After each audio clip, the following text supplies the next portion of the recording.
দুর্গাপূজা চলে আসছে, আমরা তো আর মুখে ফেসিয়াল করতে পারবো না পয়সা দিয়ে। এই যে আমরা টক দই নিয়ে আসছি, আমি টক দই নিয়ে আসছি, এই টক দই দিব এই 10 গ্রামের মতন।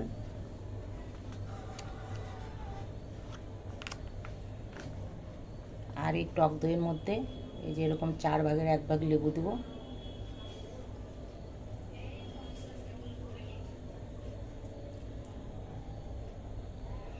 লেবুটা দেওয়া হয়ে গেছে, লেবুটা দিয়ে আমি ভালো করে ফেটিয়ে নেব। ফেটিয়ে নিয়ে 10 মিনিট আমি মুখে মেখে রাখবো। তারপরে ধুয়ে নেব। ধোয়ার পরে তারপরে আমার মুখটা দেখবা যে কত গ্লেজ দিচ্ছে। তোমরাও ওরকম বাড়িতে ট্রাই করে দেখতে পারবে। দেখো যে কত উপকার। বয়স হয়ে গেলে আমার দেখো 60 বছর বয়স হতে চলবে, আমার টাইম হয় না দেখে আমি মাসে একবার করে কিন্তু দিই, একবার করে লাগিয়ে নিই।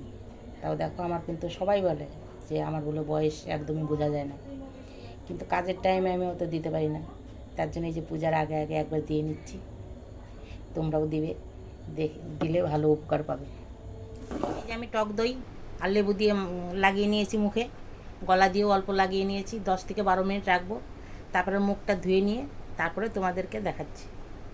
দেখো আমি মুখটা ধুয়ে পরিষ্কার করে নিয়েছি। দেখো কত সফট হয়েছে আর কত সুন্দর ফর্সা হয়েছে। দেখো গলাটা কত নোংরা ছিল, পরিষ্কার হয়ে গিয়েছে। তা তোমরা ওরকম লাগাবে, পূজার আগে দেখবে মুখটা পরিষ্কার হয়ে যাবে, কোনো দাগ হবে না। তোমরা লাগিয়ে দেখবে। ভালো লাগলে লাইক করবে, শেয়ার করবে, সাবস্ক্রাইব করবে।